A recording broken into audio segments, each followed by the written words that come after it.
If you run, girl, I will snap that bad leg of yours right in two. The memory of her father's roaring voice, followed by the cracking leather of a heavy whip, was far louder than the howling, sub-zero December gale. Florence stumbled, her boots sinking deep into the treacherous, frozen drifts of the San Juan Mountains. Her dragging left foot was a heavy, agonizing anchor in the sub-zero snow, screaming with every single step she took. The metallic, bitter taste of terror rose in her throat. A stuttering, desperate sob was trapped behind her clenched teeth, refusing to break free because she had never, ever been able to speak like the others. She was an outcast, cast away by her own flesh and blood, simply because her tongue tangled into a painful, halting struggle, and because her twisted hip made her useless in their greedy eyes.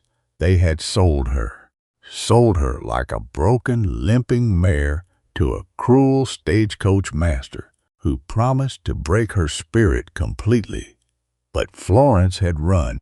She had broken her bonds, plunging headfirst into the merciless white jaws of the Colorado peaks rather than suffer another second of his torment. The mountain air burned her lungs like liquid fire. Behind her, the darkness of the pines seemed to close in, and she could still hear the phantom echoes of her pursuers. Sheriff Bartholomew Vance, the brutal, lawless lawman who ruled the valley, was hunting her. She had seen what he did. She had witnessed the bloody stagecoach raid, and Vance could not let a witness live. Her knee buckled. She collapsed into the drift, her fingers clawing at the numb, frozen earth. The freezing air began to lull her into a deadly, seductive sleep. She closed her eyes, waiting for the end, waiting for the cold to finally wash away her shame. Suddenly, the blinding white storm was cut short. A massive, towering shadow loomed over her. Through her blurred vision, she saw a man, a giant of a man, clad in worn buckskins, his face heavily scarred, his eyes carrying the haunted weight of 1,000 tragedies. "Get up," he commanded, his voice a deep, rough growl that vibrated through the frozen air. Florence tried to speak, her lips trembling, but only a fractured, pathetic whisper escaped. "Pete, please." He did not ask questions. He did not mock her limp or her stutter. With a silent, decisive strength, the hermit fur trapper, Jedediah, lifted her effortlessly into his powerful arms. He draped a heavy, crimson, hand-woven wool blanket over her freezing shoulders. It was thick, warm, and smelled intensely of cedar ashes and pine smoke, a scent of pure, life-saving survival. He carried her through the howling blizzard, his boots crunching heavily, until they reached a remote, 3-room spruce log cabin nestled deep in the frozen ponderosa forest. Inside, the hearth crackled with a low amber glow. Jedediah set her down gently by the hearth, wrapping the crimson blanket tighter around her shivering frame. But as she looked up, her eyes caught a shadow in the dim rafters above. Tucked away in the attic loft, completely bound and chained shut with heavy rusted iron, was a small wooden baby's cradle. It hung there like a ghost, silent and forbidding. Jedediah noticed her gaze. His scarred face hardened into an icy mask, his eyes flashing with a deep, unyielding grief. "Do not," he whispered, his voice dangerously low, slowing down to a cold, hard crawl. "Do not ever go near that attic. Some things are meant to stay chained in the dark." The warning hung heavily in the air, a silent promise of secrets buried deep within the cabin's wooden walls. And outside, the wind howled a warning of its own, because Sheriff Vance's men were still out there, searching the frozen peaks, and they would not stop until they found her. Before we continue this journey into the frozen peaks, tell me, which city or country are you listening from today?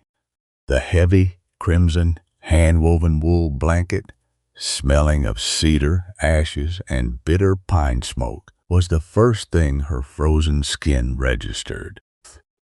Florence opened her eyes with a sharp, gasping breath, her lungs burning, screaming against the dry, sudden cabin heat.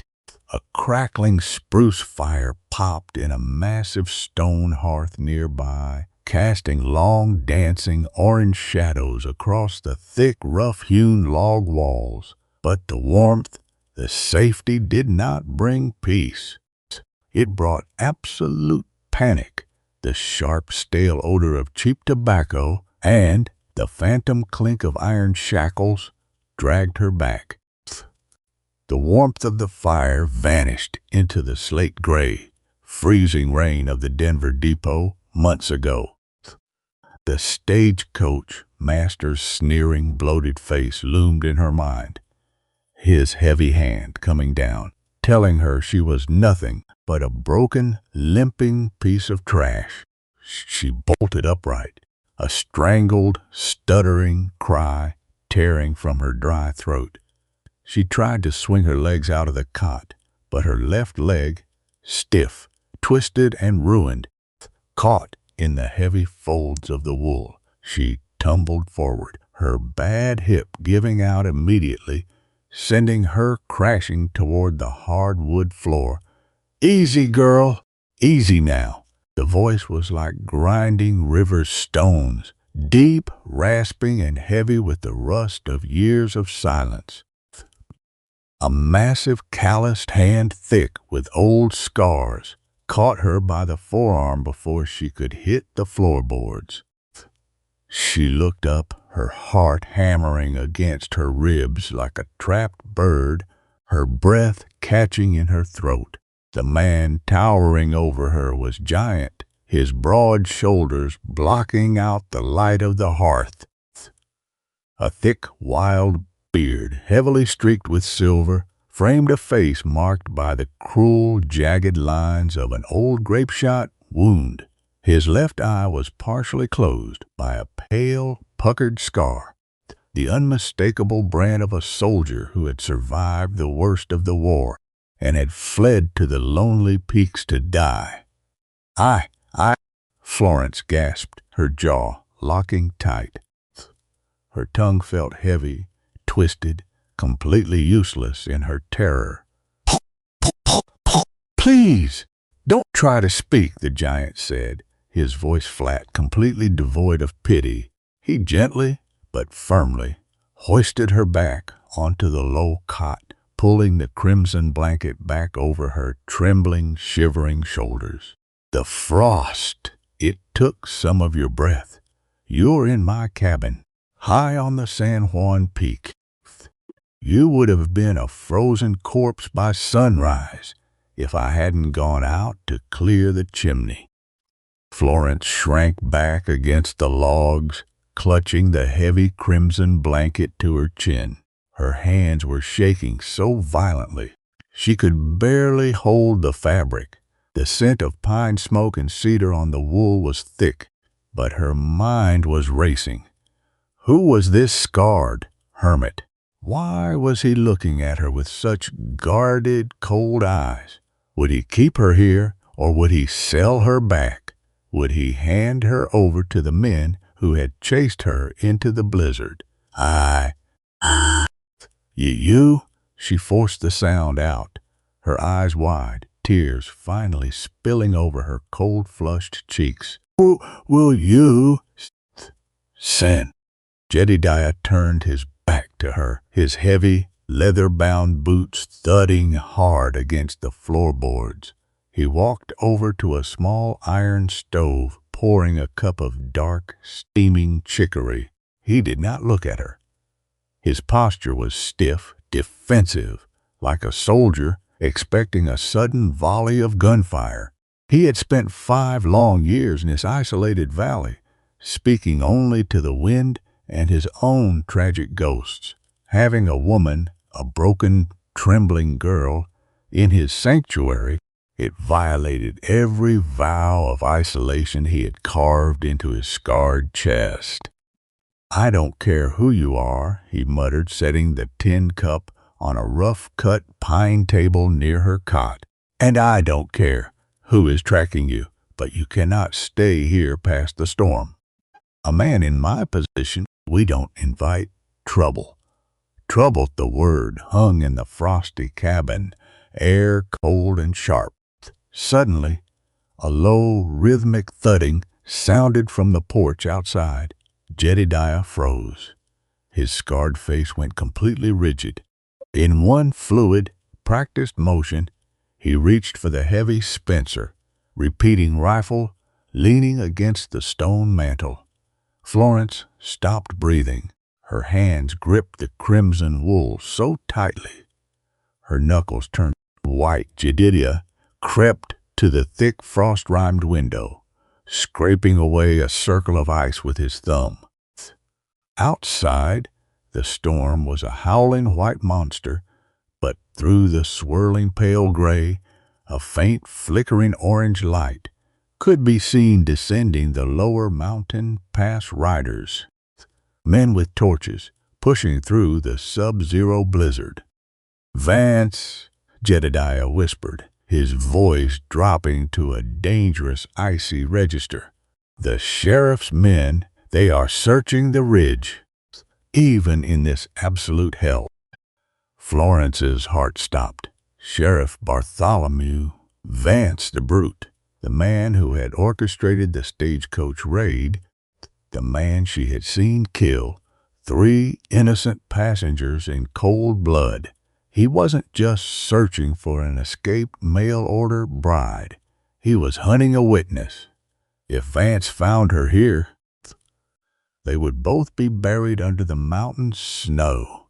She looked at the scarred hermit. He was a stranger, a man who wanted nothing to do with the world. He could easily open that heavy spruce door, throw her out into the drifts, and save his own skin. He owed her absolutely nothing. Jedediah turned slowly, his pale, scarred face illuminated by the dying firelight. His eyes locked onto hers, reading the sheer unadulterated terror in her gaze. He looked at the heavy rifle in his hands, then back to the frosted window. The choice was hanging in the silence, heavy, cold, and absolute. It is easy, so terribly easy, to stand with the crowd, to hand over the broken, the hunted, and the weak, simply to save ourselves from the storm. But it takes a warrior's heart, a soul scarred by its own deep tragedies, to stand completely alone against the wind. When the world demands you sacrifice another for your own safety, when the easy path is to surrender to the brute at the door, do you find the strength to lock the latch, or do you let the cold inside? Listen closely to the howling wind outside your own door tonight, and ask your heart, would you stand alone, or would you let the storm take her? The crackle of the spruce logs was the only sound, a sharp, snapping rhythm that filled the heavy, suffocating silence of the cabin. Florence sat on the edge of the wooden cot, her fingers desperately clawing into the rough, coarse threads of the blanket. It was a heavy, crimson, hand-woven wool blanket, smelling so strongly of cedar ashes and bitter pine smoke. It was her only shield against the quiet terror of this giant, scarred man who watched her from the shadows. She squeezed her eyes shut, and suddenly the warm cedar scent vanished. The heavy smell of wet coal and cheap spilled whiskey filled her senses.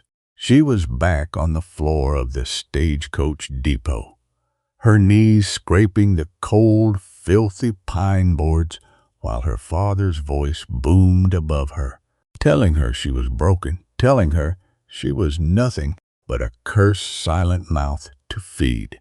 A sudden sharp rattle at the heavy oak cabin door made her gasp, her eyes flying open, her heart, her hammering against her ribs like a trapped bird. Jedediah did not move, but his scarred, weathered hand slowly reached down, his thick fingers wrapping around the cold iron barrel of his rifle. His eyes, dark and haunted, stayed fixed on the window. The sub-zero December wind was a living monster outside, throwing thick sheets of ice against the thick glass, screaming through the towering ponderosa pines. But then there was another sound. It was not the wind. It was a tiny, high-pitched, warbling cry, so soft, so fragile, that it was nearly swallowed by the storm. Jedediah froze, his entire body turning to solid stone. His breath hitched, a low, strangled sound escaping his throat. Florence saw his eyes widen, saw the raw, bleeding agony that suddenly washed over his scarred face. It was the look of a man who had just seen a ghost. Did you? Jedediah's voice was a rough, gravelly whisper, cracking under the weight of a memory he had tried so hard to bury in these high Colorado peaks. He didn't finish the question. He couldn't. Again, the sound came, a desperate, shivering wail right outside the door. Florence did not think. She did not stop to worry about her twisted, limping hip or the agonizing pain that flared in her leg. She pushed herself up from the cot, dragging her bad foot across the floor, her teeth biting into her lip to keep from crying out.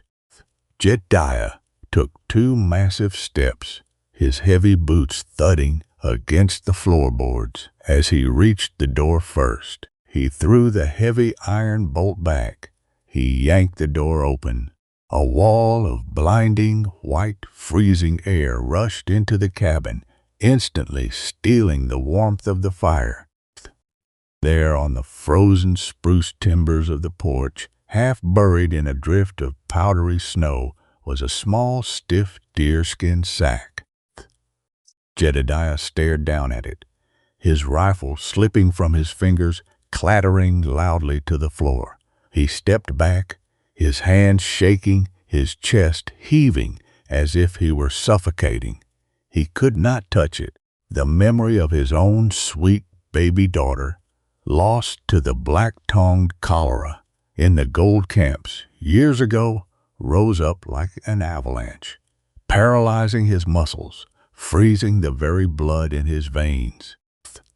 Florence pushed past his towering frame, her bad leg nearly giving out as she dropped to her knees on the threshold.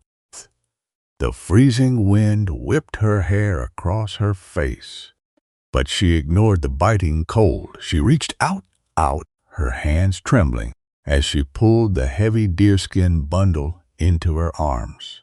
Inside the stiff leather, a tiny, pale face looked up. It was a baby.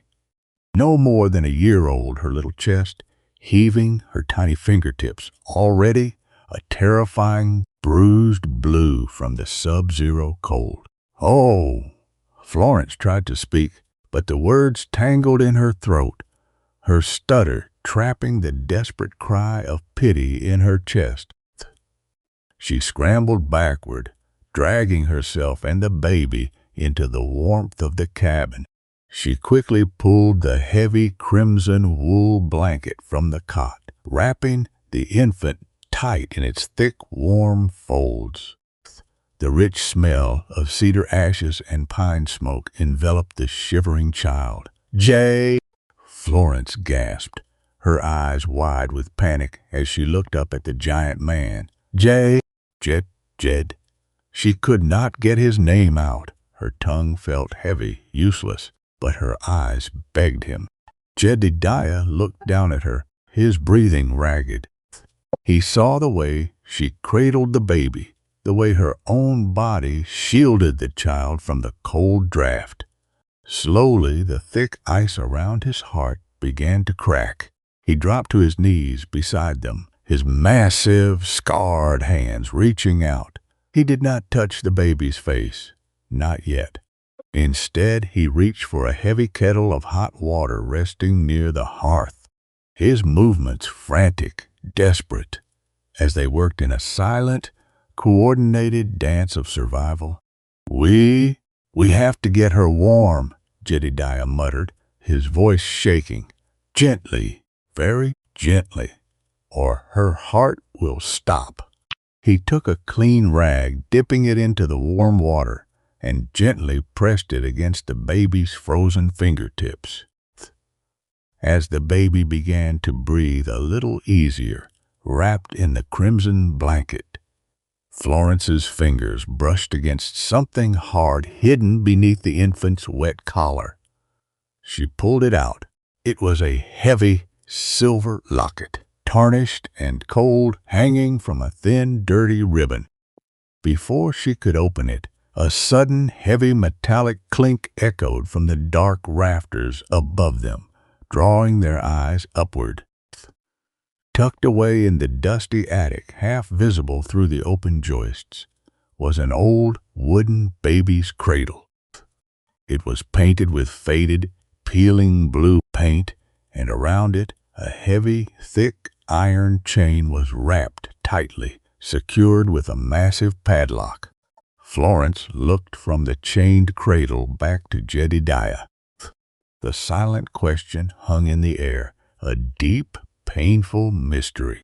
But there was no time for answers. Jedediah suddenly stood up, his eyes narrowing as he looked out the small, frosted window pane.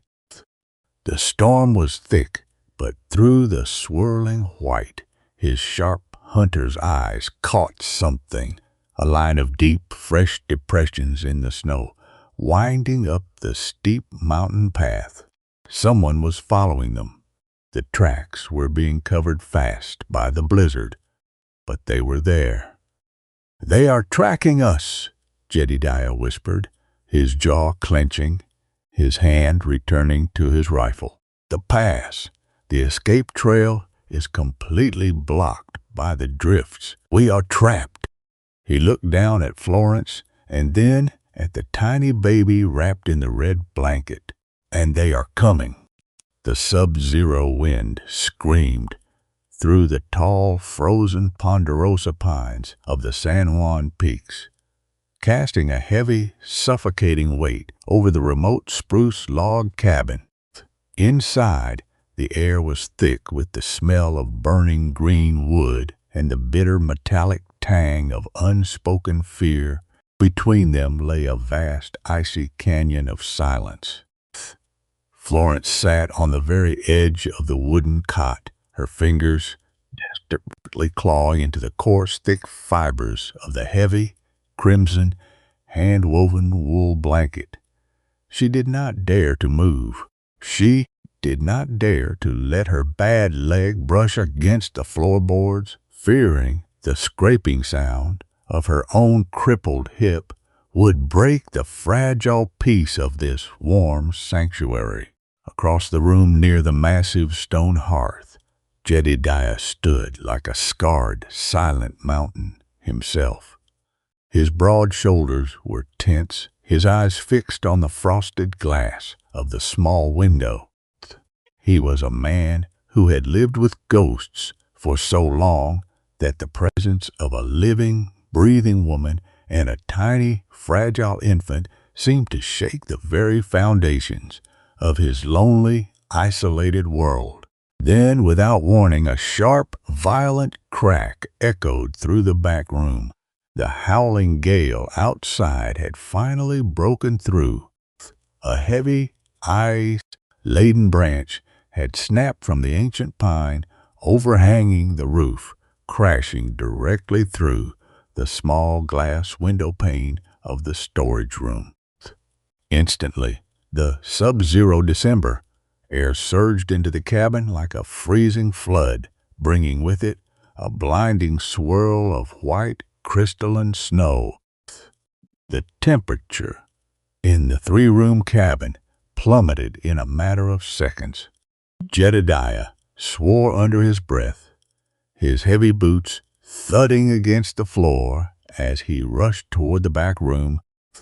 Florence gasped, her heart hammering against her ribs. She looked at the infant, Lily, who was beginning to shiver and wail, a thin, weak sound that tore at Florence's heart. Without thinking of her own pain, Florence stood. She dragged her left leg, limping heavily across the floor, clutching the crimson wool blanket tight to her chest. She stumbled into the freezing draft of the back room, where Jedediah was desperately trying to hold a rough piece of pine board over the shattered pane, while the wind fought to rip it from his hands. I can. Florence started, her tongue tangling painfully on the words, her face flushed with frustration and shame. Jedediah did not yell. He did not mock her. He simply turned his head, his scarred face tense, his dark eyes meeting hers through the swirling snow. "Hold the board," he rasped, his voice like grinding stones. "Just hold it while I nail the frame. Do not let it slip." Florence leaned her weight against the heavy pine board, using her shoulder and the strength of her upper body to fight the howling gale outside.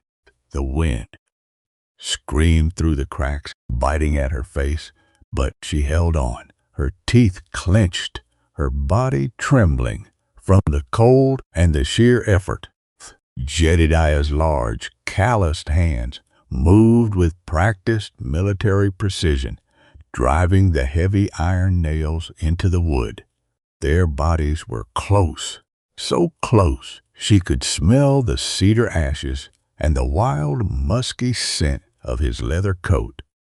For a fleeting second, the terror of the stagecoach master and the memory of her father's cruel, rejecting words vanished, replaced by the sheer, desperate, human effort of survival. With one last heavy blow of the hammer, the board was secure. The roaring wind was silenced, reduced to a muffled, frustrated growl against the thick wood. They stood there in the sudden quiet gloom of the back room, breathing heavily. Florence's hand was still resting near his on the rough timber. She pulled it back, quickly tucking her arms against her chest, her cheeks burning. You hold steady, girl," Jedediah said, his voice dropping to a low, gravelly whisper. It was not an insult, it was an acknowledgment. They retreated back to the main room where the fire was still crackling, but the cold had settled into their bones. The space between them, though still quiet, had shifted. The icy distance was beginning to thaw. As the afternoon wore on, the cabin became a quiet hum of shared survival. Jedediah moved about the room, his large hands surprisingly gentle as he sliced dried venison and dropped it into a simmering pot of broth, adding wild mint and pine needles to help ease the congestion in the tiny baby's lungs. Florence watched him from her seat by the hearth.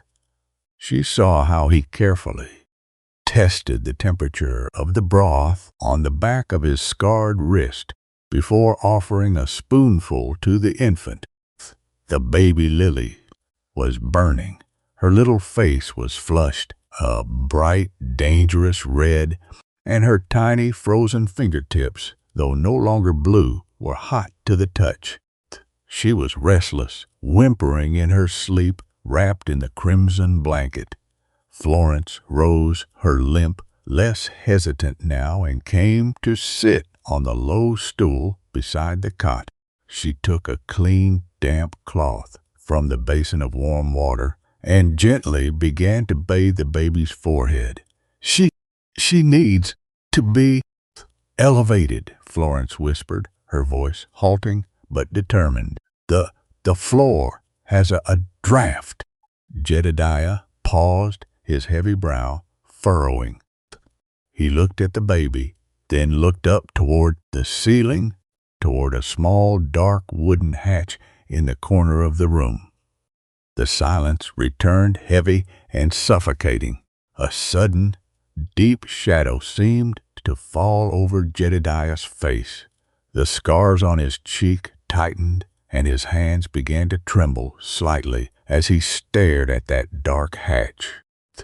He stood frozen for what seemed like an eternity, his breathing shallow.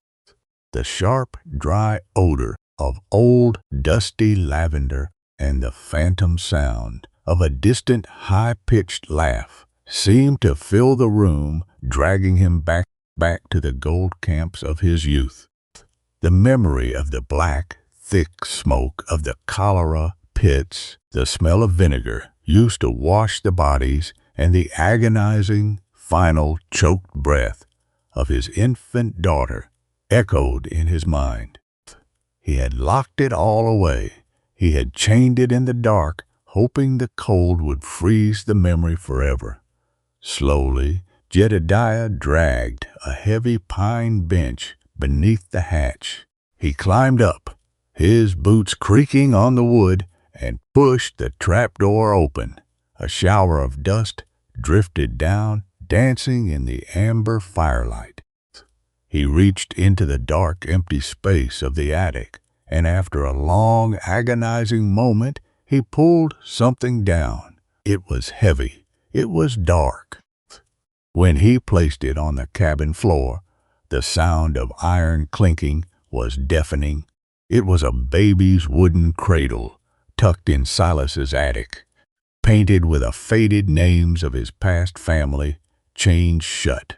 The heavy iron chains were wrapped around the worn pine rockers, secured with a rusted, massive padlock. The names Sarah and Mary were painted in faded, peeling white letters along the side, nearly worn away by years of dust and regret.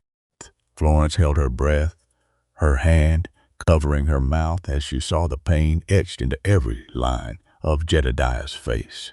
I swore I would never. Bring it down, Jedediah whispered, his voice cracking, a sound of pure, unadulterated agony. When the cholera took them, I chained it. I wanted to chain my own heart with it. I thought if I never looked at it again, the pain would stay up there in the dark. He took a heavy iron pry bar from his tool chest. He slipped the cold iron beneath the rusted chain. With a harsh guttural cry, he lunged forward, using all his massive strength. The iron groaned. The padlock snapped with a sharp, metallic sound that echoed like a gunshot through the three-room cabin. The chains fell away, clattering to the pine floor, pooling like cold gray snakes. Jedediah sank beside the cradle, his head bowing, his large scarred hands gripping the wooden sides.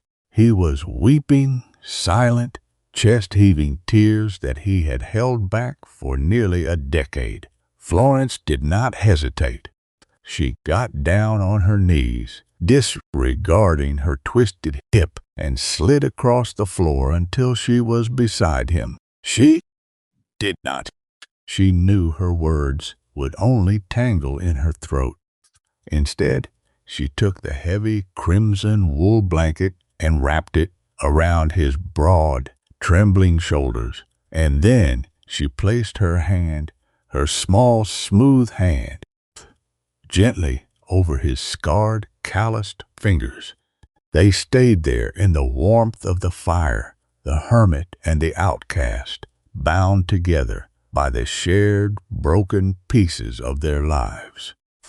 An hour later, the cradle was clean, the dust of the past wiped away. They laid baby Lily inside, placing her on a soft nest of pine boughs and wrapping her in the crimson wool blanket.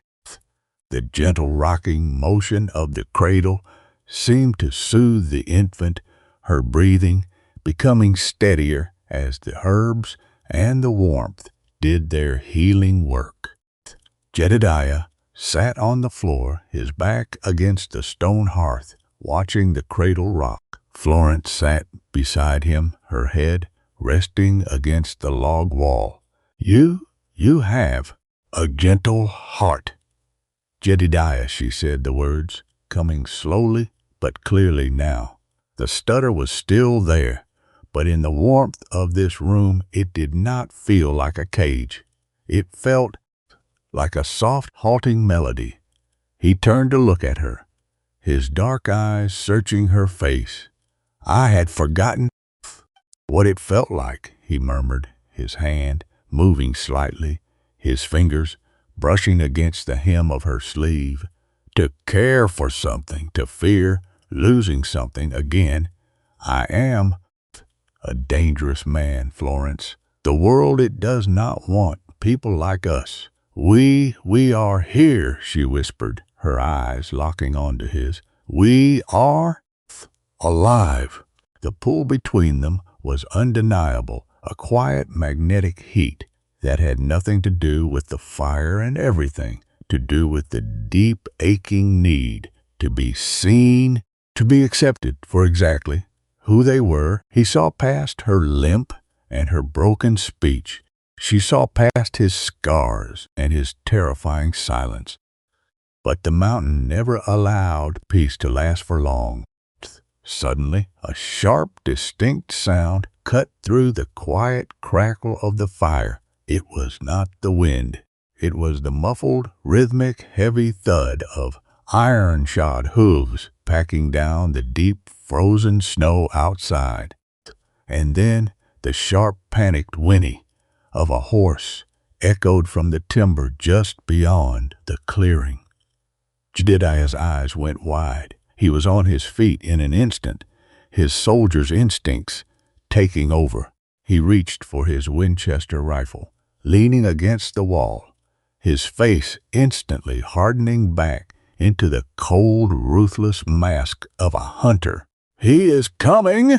Jedediah hissed, his voice a harsh, low command. "Get down, Florence. Get behind the hearth. Now!" The shadow of a rider passed slowly across the frosted glass of the window pane. The pine logs hissed, a soft, wet pop that sounded like a far-off pistol shot. In the heavy, suffocating silence of the cabin, the sudden, sharp odor of wet horse leather and cheap sulfur matches drifted through the cracks of the heavy timber door. It was not the clean, cold bite of the San Juan wind. It was a greasy, threatening smell, the very same stench that had filled the Denver stage depot on the night Florence had run for her life. The warmth of the stone hearth vanished instantly, dragged away by a wave of cold, sweating terror that made her bad leg freeze solid beneath her. She stood, petrified, near the edge of the unchained wooden cradle. Beside her, Jedediah went perfectly still. The giant scarred mountain of a man did not move a muscle, but his pale eyes narrowed, focusing on the frosted glass of the small cabin window. Slowly his hand, thick and calloused, reached toward the gun rack on the wall, his fingers wrapping around the cold iron lever of his Spencer rifle. Jedediah. Florence's voice was a thin, broken thread, her tongue sticking to the roof of her mouth as she fought against the stammer that had always been her cage. She pointed a trembling finger toward the door, her breaths coming in ragged, shallow gasps. They are, here the men from the raid. Jedediah did not look at her, but his jaw clenched so tight, the scars across his cheek turned a stark, angry white. How many? He whispered, his voice like grinding stones. 3, she choked out, a warm, desperate tear tracing the curve of her pale cheek. Maybe more. The sheriff, Vance, he is the one. I saw him, Jedediah. I saw him shoot the driver. He took the gold and he saw my face. He knows. I ran. A sudden, heavy thud shook the cabin porch, followed by the crunch of heavy boots on the frozen pine needles. The horses outside snorted, their hot, frantic breath rattling the window pane. The baby Lily stirred in her cradle, a tiny, fragile whimper escaping her lips. Florence, driven by a sudden maternal instinct that bypassed her physical pain, sank to her knees beside the cradle. She pulled the heavy crimson wool blanket higher, tucking the infant close, trying to shield her from the violent world pressing against the logs. But as her fingers adjusted the coarse cedar-scented wool, something cold and hard brushed against her palm. It was tangled in the delicate fabric of the baby's undershirt, a heavy silver locket suspended by a tarnished chain. Florence's heart hammered against her ribs like a trapped bird. With shaking fingers, she lifted the metal piece, her eyes widening as she pressed the small brass release. The locket snapped open in her hand, catching the orange glow of the dying fire. Inside was a hand-painted portrait. The face staring back at her was a young woman with the very same cold, deep-set eyes and sharp, prominent nose as Sheriff Bartholomew Vance. But there was a tragic softness in her painted smile. Beneath the portrait, etched deeply into the silver casing, were the scratched, elegant words, "For Clara, my sweet sister, forever." Bartholomew Florence's breath caught in her throat. She looked from the locket to the silent, sleeping baby, and then up at Jedediah. She gasped, her stutter momentarily vanishing in her absolute shock.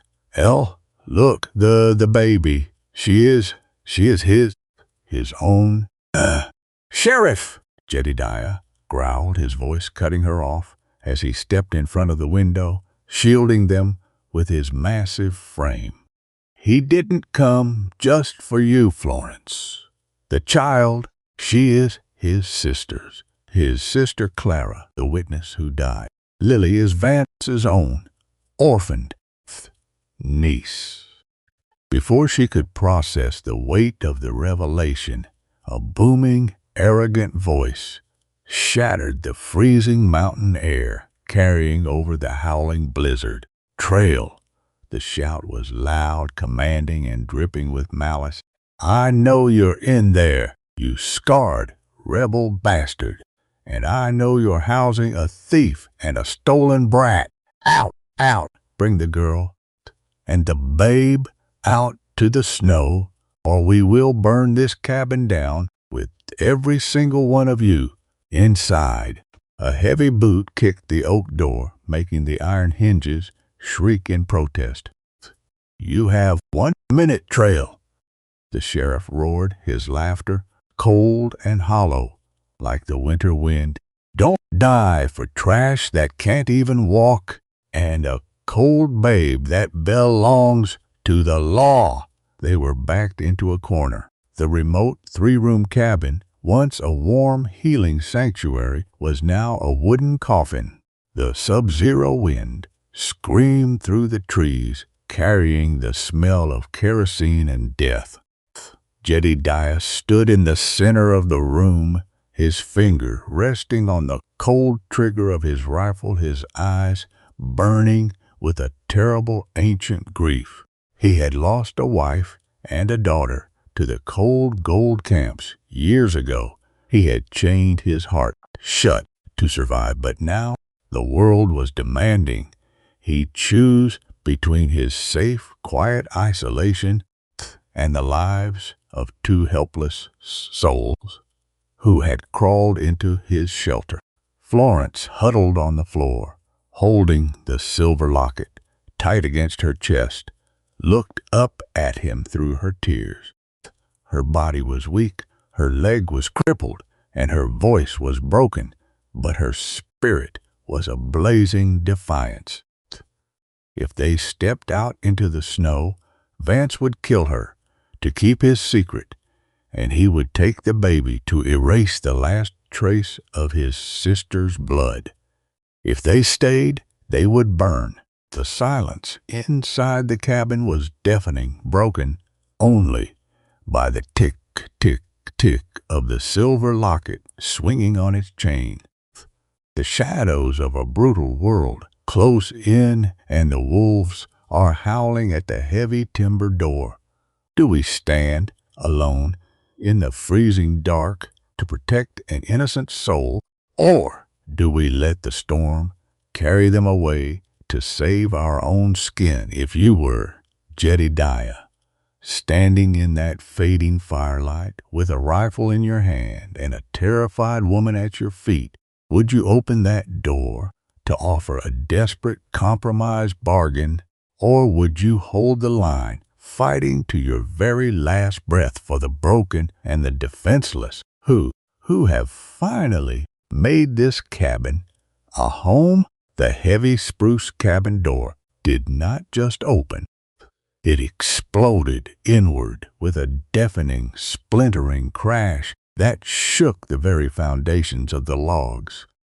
A freezing, violent blast of sub-zero mountain air laced with the sharp, oily stench of cheap sulfur matches and stale rye whiskey tore through the warmth of the three-room sanctuary. The blizzard howled like an unleashed wolf, throwing a sprays of white crystalline ice across the polished pine floorboards, melting instantly into dark, wet spots that looked like fresh blood. In the shattered doorway stood a towering, bloated silhouette against the blinding, white fury of the San Juan storm. Sheriff Bartholomew Vance. His heavy, buffalo hide coat was encrusted with gray frost, his breathing coming in thick, visible plumes of white steam that smelled of rot.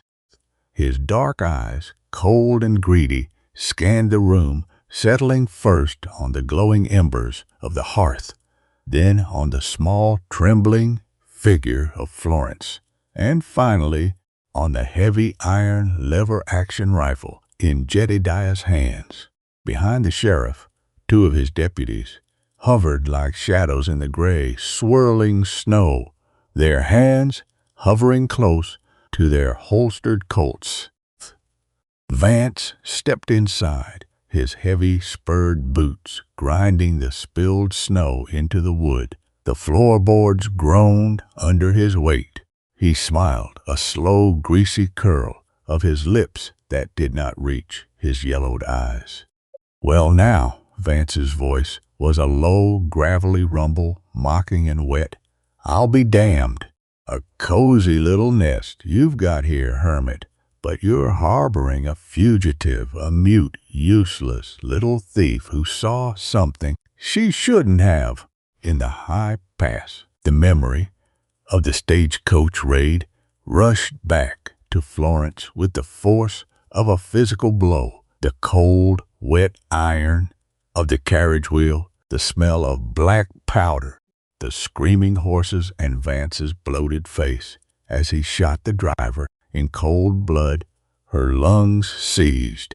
The phantom sensation of her father's heavy leather whip cracked across her mind, telling her she was nothing, telling her she was a broken, limping piece of trash who could never, ever speak the truth.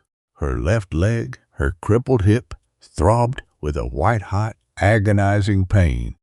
She shrank back against the wooden cradle, her hand clawing into the thick crimson hand-woven wool blanket that wrapped baby Lily in the cradle.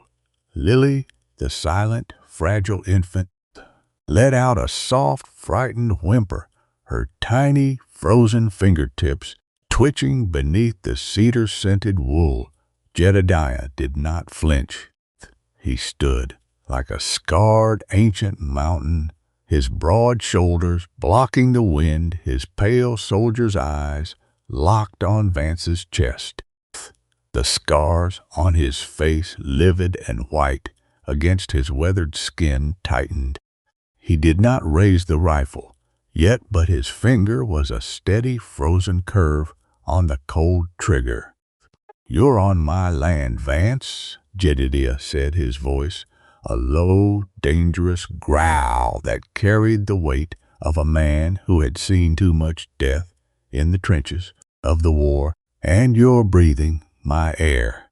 Turn around, walk back into the storm while you still have the legs to carry you." Vance laughed, a harsh barking sound that cut through the howling wind. "You think you can stand against the law, hermit? You're a broken, crazy soldier living with ghosts. That girl, she's a witness, and she's going back with me, dead or alive. It makes no difference to the valley." One of the deputies shifted his hand, darting toward his holster. In a fraction of a second, the heavy silence of the cabin shattered. Jedediah moved like a striking timber rattler. He did not shoot, he swung. The heavy iron barrel of his Winchester whipped through the air, catching the first deputy square across the jaw with a sickening, wet crack. The man went down like a felled ponderosa, his gun clattering across the floor. "Get down!" Jedediah roared, his voice booming like a cannon shot through the small room. The second deputy screamed, pulling his revolver, but Jedediah was already on him. He slammed the man against the heavy spruce log wall, his massive, calloused hand wrapping around the deputy's throat, choking out his breath, while his other hand twisted the gun out of his grip with a clean, brutal snap of the wrist. But Vance was fast for a heavy man. His big, gloved hand slapped the leather of his holster, and the long silver barrel of his Colt cleared the leather, pointing straight at Jedediah's back. "Jedediah!" Florence's voice was a strangled, desperate rasp in her throat.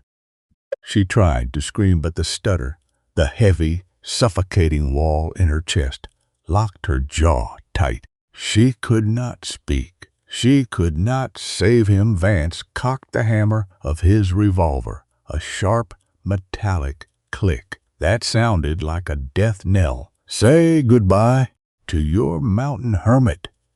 The world slowed to a crawl. Florence saw the finger tightening on the trigger. She saw the cold, murderous greed in Vance's eyes. She smelled the damp, rotting wool of his coat. She looked down at the wooden cradle, at baby Lily, wrapped in the crimson blanket, the baby who had healed the frozen, broken pieces of her own heart, the baby who was innocent. If she stayed silent, they would all die. The wall inside her, the years of being told she was nothing, the years of hiding behind her stutter, the years of shame and fear, exploded into a white-hot, furious flame. She did not run, she did not hide. Florence lunged forward. Her bad leg dragged, screaming with pain, but she forced her weight onto it. She threw her body directly between Vance's gun and the cradle. Her hands flew to the silver locket that hung around Lily's neck, the locket she had found in the dark of the attic. The locket that had been frozen to the deerskin sack. She ripped it free, the delicate chain snapping with a sharp metallic ping. She held the locket high in her trembling hand, thrusting it straight into Vance's face. "Stop!" Florence screamed. The word did not stumble. It did not halt. It was a raw, bleeding shriek of pure maternal defiance that echoed off the spruce logs, louder than the storm itself. Vance froze. The sudden, desperate fury of this limping, stuttering girl catching him off guard. His finger hesitated on the trigger, his eyes darting from Jedediah's back to the glittering silver object held mere inches from his nose. "What? What is that?" Vance growled, his voice wavering for the first time, his brow furrowing in sudden suspicious confusion. L. "Look!" Florence sobbed, tears finally breaking free from her eyes, scalding her frozen cheeks. Her voice was a ragged, painful, halting struggle. But she did not let the stutter stop her. She forced the words out through her clenched teeth, each one a triumph of sheer desperate will. "Elle, look at the face. Your," she snapped. The silver locket opened with her thumb, forcing the tiny, delicate, gold-rimmed portrait inside into the flickering yellow light of the fire. Vance's eyes widened. The cold, arrogant, murderous expression on his face disintegrated like ash in the wind. The portrait was a young woman with soft, dark hair and the very same heavy-lidded, dark eyes as the sheriff himself. But her smile was gentle, sweet, and lost to the years. "Sarah," Vance whispered, his voice suddenly losing all its volume, all its gravelly strength. The silver gun in his hand began to tremble. No, she died in the High Pass cabin 3 months back. She was carrying Lily, Florence cried out, her voice breaking into a beautiful, painful, sobbing roar. She pointed her trembling finger at the wooden cradle where the baby lay, her tiny, dark eyes watching them from beneath the crimson blanket. "She is your sister's baby. She is your own blood." The silence that followed was absolute. Even the wind seemed to drop to a low, mournful sigh through the broken spruce door. Vance stared at the locket. He stared at the portrait of his deceased sister, the sister he had abandoned to the cold, the sister whose death he had blamed on the mountain while he sought to steal the very land she had died on. His face went white, a sickly gray ash color that made his scars stand out in stark, dark lines. The silver Colt slipped from his fingers. It hit the floor with a heavy, dull thud, rolling into the melting snow. My sister's girl," Vance whispered, his legs buckling. He sank to his knees on the wet, cold pine boards, his massive, heavy frame suddenly looking small, withered, and completely broken. He reached a trembling, gloved hand toward the cradle, but he did not dare to touch the crimson blanket. He was a man who had lived by violence and greed, and now the raw, bleeding truth of his own betrayal had brought him to his knees.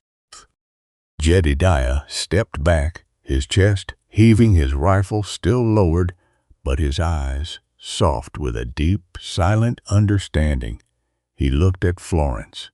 She stood there, her bad leg trembling, her hands clutching the silver locket, her chest rising and falling in ragged, exhausted gasps. She had spoken. She had stood as a shield for the innocent. She had broken the chains of her silence. "Get up, Vance," Jedediah said, his voice quiet but hard as the mountain granite. "Take your men, take them, and get off my mountain. If I ever see your face in this valley again, I won't need a rifle to finish this." Vance did not speak. He did not look up.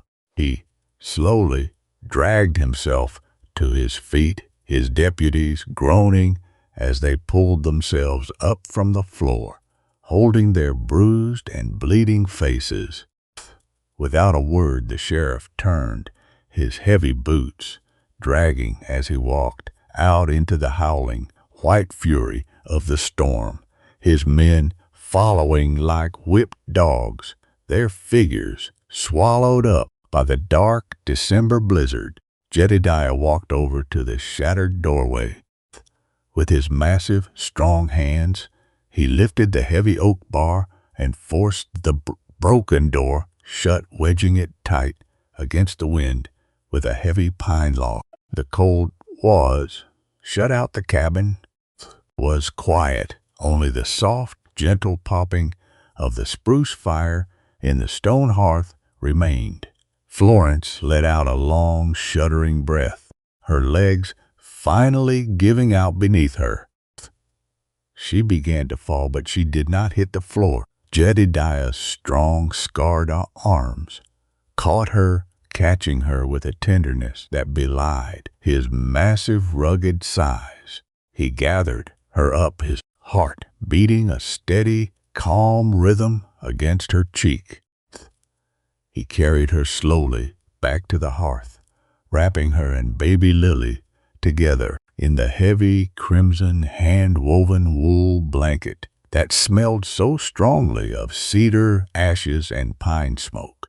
As they sat by the fire, the baby safe between them, the silence of the cabin was no longer a weapon. It was no longer a cold, heavy prison. It was a sanctuary. For true strength is not found in the loud, roaring voices of the cruel or the physical perfection of the strong. True strength is the quiet, unbreakable willingness of the broken to stand as a shield in the darkest storm and to speak for those who have no voice at all. The storm had finally gone. The first light of a new Colorado morning filtered through the broken timber frame of the cabin window, painting the rough spruce logs in pale, quiet gold. The violent howling wind of the San Juan Peak had softened to a gentle, whispering breeze, carrying the clean, crisp promise of a distant spring thaw. The terror, the blood, and the cruel, booming voice of Sheriff Vance were gone, leaving behind nothing but the soft, rhythmic hum of a crackling fire and the deep, healing silence of the mountains. Florence sat on the edge of the hearth, her bad leg resting comfortably on the warm hearthstone. For the first time in her entire life, she did not try to hide her limp. She did not feel the suffocating need to pull her foot back in shame. She looked down at her lap, where baby Lily lay fast asleep, her tiny pink fingers wrapped tightly around a small silver locket that rested against her chest. Jedediah walked with slow, heavy steps across the room. The giant, scarred mountain of a man carried no weapons today. His broad shoulders were no longer rigid with the defense of a soldier or the agonizing grief of a father who had lost everything. In his calloused hands he held the heavy, crimson, hand-woven wool blanket, the one that smelled so deeply of cedar ashes and bitter pine smoke, slowly, so gently, as if he were handling the most fragile glass in the world. Jedediah draped the crimson wool over Florence's shoulders. He did not pull away.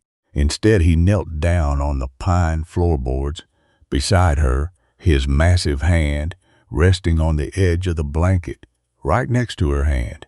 She looked up, her green eyes bright with unshed tears. She took a deep, shuddering breath, her throat tightening as she tried to speak. The old terror of her father's whip, the memory of her family, calling her broken, calling her useless because her tongue would not work, it tried to claw its way back. But as she looked into Jedediah's eyes, into the soft, pale warmth of his gaze, the phantom rain of her past faded away. Jed, she whispered, her voice halting, trembling like a dry leaf in the wind. We are safe. Jedediah's chest rose and fell with a heavy emotional sigh. He did not interrupt her. He did not turn away in frustration like the others always had. He simply waited, his fingers gently closing over hers, offering his own quiet, unshakable strength.